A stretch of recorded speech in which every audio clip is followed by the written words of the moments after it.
नमस्कार, hornbill TV देख रहे हैं आप। मैं हूं आपके साथ विशाल गर्ग। खबरों की शुरुआत करेंगे। उत्तराखंड में प्रदूषण कंट्रोल करने के लिए सरकार एक कार्य योजना तैयार कर रही है और उसी को लेकर समय समय पर बैठक भी कर रही है। वहीं प्रदूषण को लेकर मुख्यमंत्री पुष्कर सिंह धामी का बड़ा बयान सामने आया है। सीएम ने कहा है कि हर साल 8 से 10 गुना लोग प्रदेश में आते हैं और व्यवस्थाओं को सुनिश्चित करने के लिए सरकार अपनी तरफ से कई कोशिशें करती है जिससे प्रदूषण को नियंत्रित किया जा सके। साथ ही सीएम ने लोगों से अपील भी की है कि प्रदूषण कंट्रोल में सरकार की मदद करें। लाख लोगों के लिए सुविधाओं देखिए, चूंकि हमारा राज्य अब केवल मैं कहूँ कि 1 करोड़ 25 लाख लोगों के लिए सुविधाओं को जुटाने का काम, आवश्यकताओं को जुटाने का काम नहीं है। हमको जो है राज्य के अंदर आने वाले लगभग 8 से 10 गुना ज़्यादा लोग जो प्रतिवर्ष हमारे राज्य के भ्रमण पर आते हैं, उन व्यवस्थाओं को भी सुनिश्चित करना है। इसलिए हम चाहेंगे कि सभी लोग उसमें अपना अपना योगदान करें और जो लोग अपनी गाड़ियां लेकर आते हैं उनसे भी हमारे राज्य को योगदान की अपेक्षा रहेगी। अल्मोड़ा में राज्य पशुधन मिशन योजना के तहत अब तक 240 पशुपालकों को 5 करोड़ रुपए का लोन वितरित किया गया है। इस योजना में 90% ब्याज सब्सिडी का लाभ पशुपालकों को दिया जा रहा है। मुख्य पशु चिकित्सा अधिकारी योगेश अग्रवाल ने बताया है कि विभाग की ओर से अब तक 40 लाख रुपए का ब्याज चुकाया जा चुका है। मार्च 2025 तक 375 लाभार्थियों को लोन देने का लक्ष्य निर्धारित किया गया है।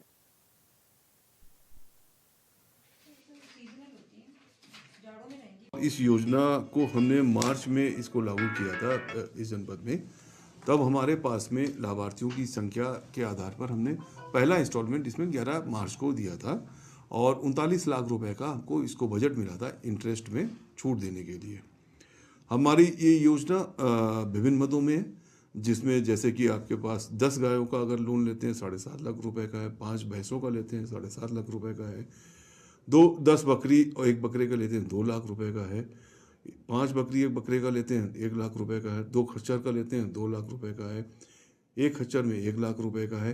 इसी तरीके से 2 भैंसों में 4.25 लाख रुपए का है, 5 गायों में हमारा 4.25 लाख रुपए का है, लेयर्स में और जो हमारी ब्रॉयलर्स हैं इसमें भी 4.25 लाख रुपए और 3.5 लाख रुपए का लोन उपलब्ध होता है। ज्योतिर्मठ में बॉर्डर से सटे मलारी नीति घाटी में एक वाहन दुर्घटनाग्रस्त हो गया। वहीं वाहन सवार 2 व्यक्तियों के शव नाले में मिलने से हड़कंप मच गया। मामले की सूचना मिलते ही पहुंची पुलिस ने शवों को कब्जे में लेकर पोस्टमार्टम के लिए भेज दिया और आगे की जांच में भी पुलिस जुट गई है।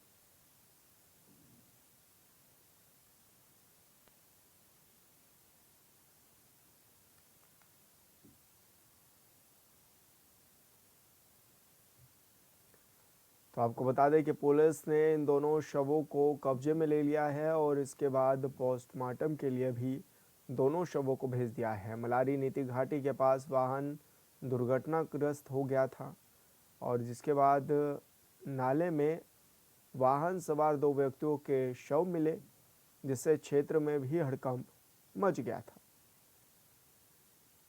मौके पर सूचना दी गई पुलिस को और पुलिस मौके पर पहुंची, जहां पर पुलिस ने दोनों शवों को कब्जे में ले लिया और इसके बाद पोस्टमार्टम के लिए दोनों शवों को भेज दिया गया था और अब पुलिस आगे की कार्रवाई में भी जुट चुकी है।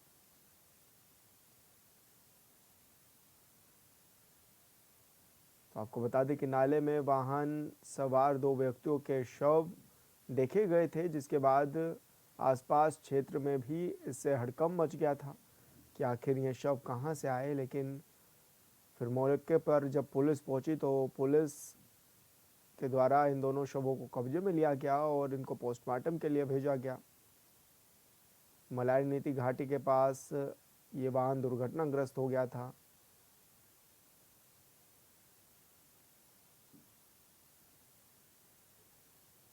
तो आपको बता दें कि शवों की सूचना मिलते ही मौके पर पुलिस पहुंची और पुलिस ने शवों को कब्जे में लेकर पोस्टमार्टम के लिए भेज दिया है और आगे की कार्रवाई भी शुरू कर दी है।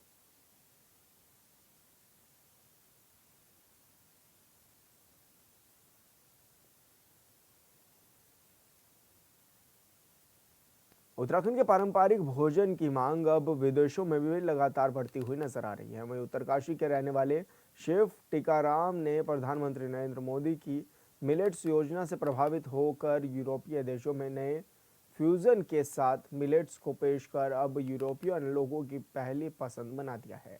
बता दें कि लगभग 14 साल से नीदरलैंड के एक रेस्टोरेंट में काम कर रहे शेफ टीकाराम ने गढ़वाली भोजन को यूरोपीय देशों के लोगों की पहली पसंद बना दिया है और अब शेफ उत्तराखंड में भी होटल व्यवसाय से जुड़े लोगों से अपील कर रहे हैं कि अपने होम स्टे और होटल्स में मिलेट्स से बनी डिशेस को तैयार करें, जिससे हमारी पौराणिक खाने को लेकर पहचान बनी रहे।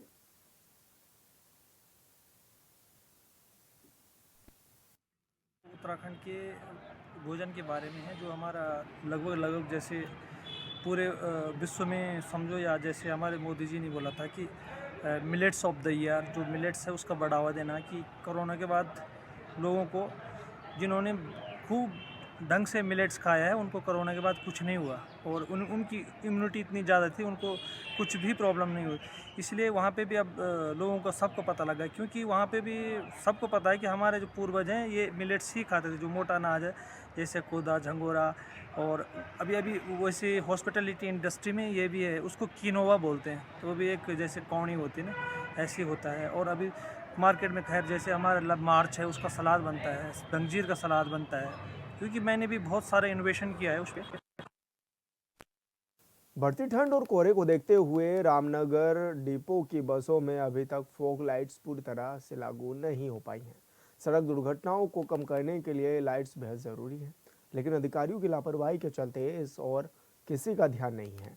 हालांकि जिम्मेदार अधिकारियों का दावा है कि जल्द ही सभी बसों में फॉग लाइट्स लगा दी जाएंगी, लेकिन सवाल उठ रहा है कि क्या ये बदलाव जल्द होगा। फॉग लाइट नहीं है उनको उनको दुरुस्त कर रहे हैं, हम जल्दी ही उनको ठीक ठाक करा करके।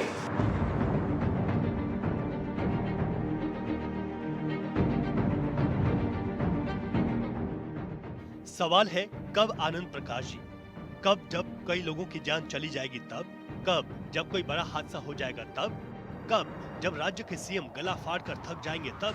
अजीब स्थिति है उत्तराखंड के रामनगर बस डिपो की। दुनिया जानती है कि ठंड में कोहरे की वजह से सड़क पर गाड़ियों की रफ्तार धीमी हो जाती है, लिहाजा गाड़ियों में फॉग लाइटें लगाई जाती हैं ताकि हादसा न हो। लेकिन रामनगर डिपो की ज्यादातर बसों में फॉग लाइटें नहीं लगी है, लिहाजा सवाल उठ रहा है कि अब उन सवालों पर डिपो के अधिकारी आनंद प्रकाश कह रहे हैं जल्द ही सभी बसों में फॉग लाइट्स लगा दी जाएंगी।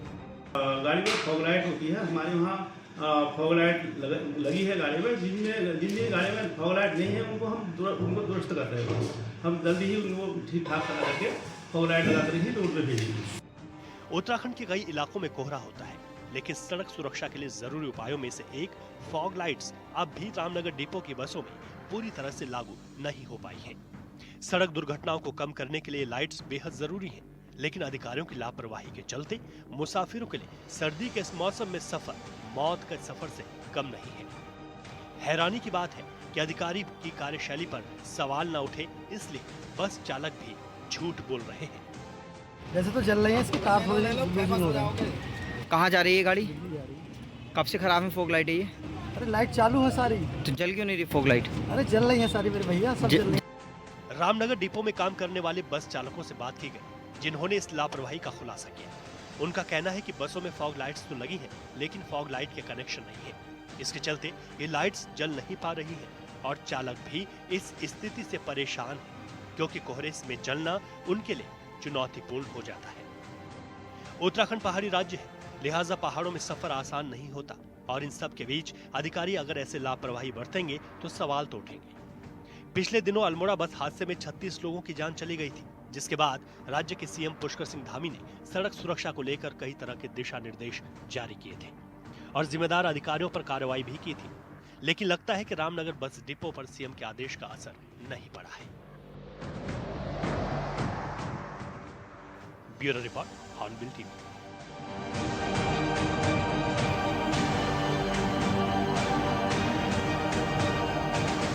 उत्तराखंड के पहाड़ों में कड़ाके की ठंड पड़ रही है। कुछ इलाकों में तापमान माइनस में चला गया है। ओली से करीब 70 किलोमीटर की दूरी पर धौलीगंगा घाटी के अंतिम छोर पर बसे खूबसूरत ऋतु प्रवासी गांव नीति के पास एक प्राकृतिक गुफा में विराजित बाबा बर्फानी के दर्शन के लिए लोग पहुंच रहे हैं। यहाँ आने वाले पर्यटक और श्रद्धालुओं को प्राकृतिक सुंदरता के साथ ही आध्यात्मिक सुंदरता की भी अनुभूति होती है। इस रिपोर्ट में देखिए।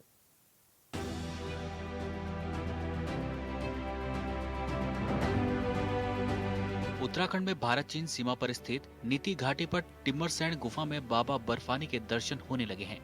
यहाँ बाबा बर्फानी की गुफा में बर्फ से शिवलिंग का आकार उभरने लगा है, जिसके दर्शन के लिए यहाँ लगातार शीतकाल में भी पर्यटक और श्रद्धालु पहुँच रहे हैं। हम लोग गुजरात से आए यहाँ पे टिम्बरसैंड महादेव के दर्शन करने के लिए। और कैसा लगा मैम आपको यहाँ पे? बहुत अच्छा, इट्स वेरी ब्यूटीफुल। जितना फोटो में देखा था, इमेजिन किया था, उससे भी ज्यादा खूबसूरत है। जोशीमठ मलारी हाईवे पर नीति गांव के पास 3 किलोमीटर की पैदल दूरी पर टिम्मरसैंड गुफा स्थित है और यहां दिसंबर से मार्च तक गुफा में बाबा बर्फानी के दर्शन होते हैं। बाबा बर्फानी बड़ी शिवलिंग के आकार में उभरते हैं। इस सीजन की पहली बर्फबारी के बाद अब नीति घाटी में मौसम और खुशगवार बना हुआ है। वहीं बर्फबारी के बाद अब मौसम साफ होने के बाद नीति घाटी में कड़ाके की ठंड पड़ रही है। यहाँ कई झरने नाले जमकर बर्फ में तब्दील हो गए हैं। फोटो देखना, लोगों से बातें सुनना वो अलग चीज है, और खुद आके देखना वो डिफरेंट चीज है। प्लीज आइए, यहाँ पे आके फील करिए। It's very different then other valleys. To visit Niti valley. Auli से नीति टिम्बरसैंड महादेव गुफा में बाबा बर्फानी के दर्शनों के लिए पहुंचे पर्यटकों ने अपने अनुभव साझा करते हुए कहा कि यहाँ पहुंचकर उन्हें आध्यात्मिक शांति की अनुभूति हुई है, जो शब्दों में बयां नहीं की जा सकती। पीएससी एडवेंचर औली की तरफ से चलाए जा रहे विंटर 4x4 नीति घाटी अभियान के तहत यहाँ अब बड़ी संख्या में पर्यटकों का आवागमन होने लगा है। पर्यटक यहाँ 2 से 3 रात नीति घाटी की ठंडी सर्द वादियों में घूम रहे हैं और इसे मिनी स्पीति वैली नाम दे रहे हैं। ज्योतिर्मठ से हॉर्नबिल टीवी के लिए संजय कुंवर की रिपोर्ट। उत्तराखंड सरकार की तरफ से NIOS के जरिए DLED करने वालों को सरकारी भर्ती देने से इनकार कर दिया गया था। इसी मामले में एक व्यक्ति की हाईकोर्ट में दर्ज की गई याचिका पर फैसला आ गया था। कोर्ट का फैसला व्यक्ति के पक्ष में आने के बाद उत्तराखंड सरकार ने सुप्रीम कोर्ट में मुकदमा किया था, लेकिन जब व्यक्ति ने दोबारा रिव्यू डाला तब सुप्रीम कोर्ट ने व्यक्ति के पक्ष को भी सुना और अभ्यर्थियों के पक्ष में फैसला दे दिया। बता दें कि फैसले में ये बताया गया है कि जिन लोगों ने DLED कोर्स NIOS के जरिए किया है वो सभी सरकारी भर्ती के लिए देश भर में मान्य होंगे। मामला हाईकोर्ट पहुंचा था। हाईकोर्ट से के डबल बेंच से हम लोग जीत गए थे। सरकार पे जुर्माना भी लगा था और उसके बाद मामला फिर सुप्रीम कोर्ट SLP में चला गया। SLP में जाने के बाद सरकार ने गलत तथ्य दे करके हमको सुप्रीम कोर्ट से हरवा दिया था और सही से तथ्य वहाँ नहीं रखे थे, जबकि इस कोर्स को उत्तराखंड सरकार ने ही कराया था केंद्र के आदेश पे, और उन्होंने ये सारी बातें इस कोर्ट को नहीं बताई, गुमराह करके जजमेंट अपने पक्ष में ले आए थे। तब से हम लोग संघर्षरत थे।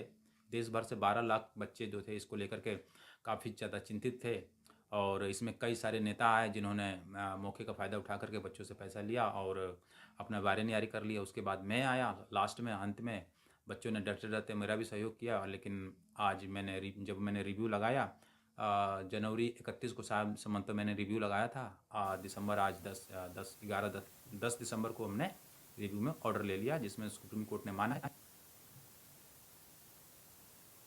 अल्मोड़ा के मोहान वन क्षेत्र में 17 दिसंबर से मोहान वन सफारी शुरू होने जा रही है। ये सफारी पर्यटकों को बाघ, तेंदुआ, हाथी, हिरन समेत कई पक्षी प्रजातियों को उनके प्राकृतिक आवास में देखने का मौका देगी।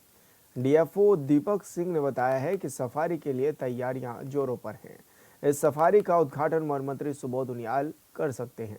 उन्होंने कहा है कि इस पहल से पर्यटन को बढ़ावा, वन विभाग की आय में वृद्धि और स्थानीय युवाओं के लिए रोजगार के अवसर मिलेंगे। यह सफारी वन्य जीव संरक्षण और क्षेत्रीय विकास में अहम भूमिका भी निभाएगी। टाइगर दिखा देगी। अल्मोड़ा जनपद में एक नवीन पहल की शुरुआत की जा रही है, जिसमें मोहान वन क्षेत्र के अंतर्गत मोहान क्षेत्र में मोहान सफारी प्रारंभ किया जा रहा है। जिसका उद्घाटन माननीय वन मंत्री जी के द्वारा किया जाना है। इसकी तैयारियां प्रभाग स्तर पर की जा रही हैं और संभवतः 17 तारीख को इसका उद्घाटन किया जाएगा।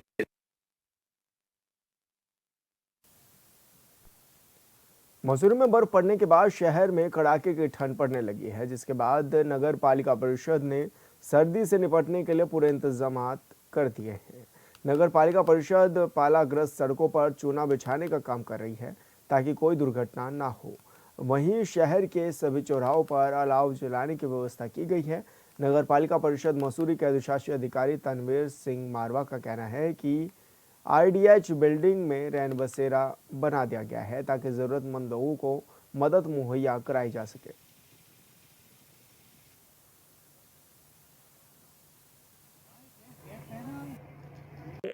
जहाँ जहाँ पर पाला पड़ता है तो जो एरिया है हमारे यहाँ चिन्हित है मेन रोड, वहाँ पे चूना डलवाया जाएगा और चूने डलवाने की हमारी सारी टीम गठित हो रखी है। और अभी से आज से हम ये अलाव जलवाना भी शुरू कर रहे हैं। हमने सर्दी के लिए रैन बसेरा भी बना दिया है IDH में, जहाँ पे हमारा प्लांट है, जहाँ हर साल बनता है। तो अभी फ़िलहाल तो यही हमारी तैयारियाँ हैं। अब हम कोशिश करेंगे कि फरवरी तक ये तीनों चीज़ें हम रेगुलर बेसिस पे करते हैं। अभी अगर सड़कें बंद हो जाती हैं तो हमारे पास जो हमारी अभी बैकल लोडर जिसको जैसे भी हम बोलते हैं, उससे अगर उस लागत उसको हटवा के हम रास्ता साफ करवा पाएंगे जो हमारे शहर के अंदर कोई नहीं।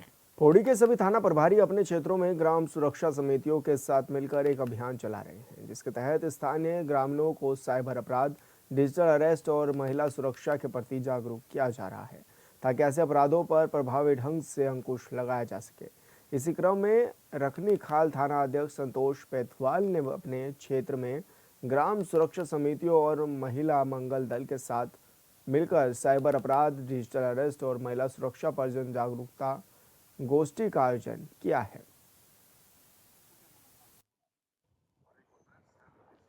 हम लोग ये कार्य कर रहे हैं कि गांव-गांव जाके हमारी टीम्स जो हैं, एक तो अवेयरनेस फैलाएं, लोगों को जागरूक करें और उनको इस चीज़ का आभास रहे कि यदि कोई बाहर से कोई कॉल आता है, कोई उनसे पैसे लेन देन का कोई संपर्क करता है तो उसमें वो सतर्क रहें। दूसरी ओर जनपद में क्योंकि चारों ओर से हमारे बाहरी राज्यों से या बाहरी जिलों से जो भी लोग आते हैं, उनके ऊपर भी हम लोग विशेष चेकिंग अभियान चलाते रहते हैं और ताकि कोई बाहर से व्यक्ति आकर कोई यहाँ पर कोई किसी प्रकार का कोई अपराध ना करे। रामपुर मालिक हमारे यहाँ पुणे खाद थाने से लोग आए तो हमें सब चीज़ के लिए बताया, जैसे कि युवा लड़कियों को कैसा बचना चाहिए, गांव के लिए सब कुछ बताया। हमें लड़कों के बारे में सब कुछ ठीक ठाक बताया, हमें बहुत अच्छा लगा। नॉलेज वाली बातें हमारे को समझाई तो हमें उनकी बातों का बड़ा मनन हुआ और हमें अपनी उसमें पूरी जानकारी हुई। एक सब हमारे गांव में आए, हमारे को अपनी जानकारी हमारे उसमें डाली तो हमें बड़ी खुशी प्रशंसा हुई और हम उनका बहुत बहुत धन्यवाद करते हैं जो हमारे ग्राम सभा के अंदर अपने अमूल्य समय दे करके हमारे गांव में आए। उधम सिंह नगर की काशीपुर पुलिस को बड़ी सफलता हाथ लगी है, जहां पुलिस ने नए साल की तैयारियों के बीच लोगों के खोए हुए मोबाइल फोन वापस लौटाकर उन्हें एक खूबसूरत तोहफा दिया है। बता दें कि पुलिस की टीम ने कड़ी मशक्कत के बाद 235 खोए हुए मोबाइल बरामद कर उनके मालिकों को सुपुर्द किया है। पुलिस ने बताया है कि बरामद किए गए मोबाइल फ़ोन की कीमत करीब 32 लाख रुपए है, जिसे पाकर मोबाइल मालिकों में खुशी की लहर भी है।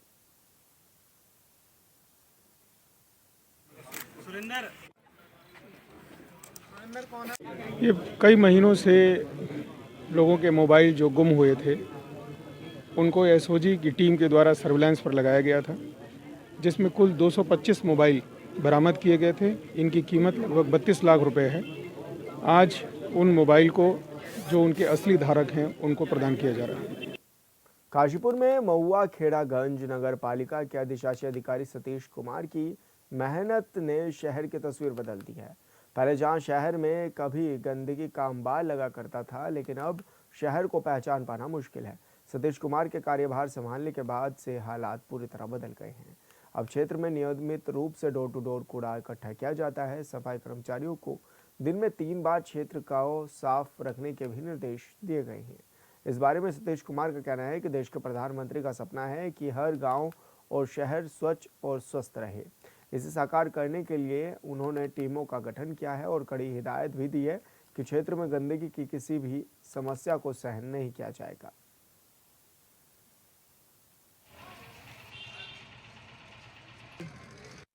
संबंध में बताना चाहूँगा कि जो हमारे देश के प्रधानमंत्री जी श्री नरेंद्र मोदी जी, उनका जो ड्रीम प्रोजेक्ट देश को लेकर ये रहा कि हमारा देश एक स्वच्छ, एक सुंदर, एक साफ सुथरा बना रहे।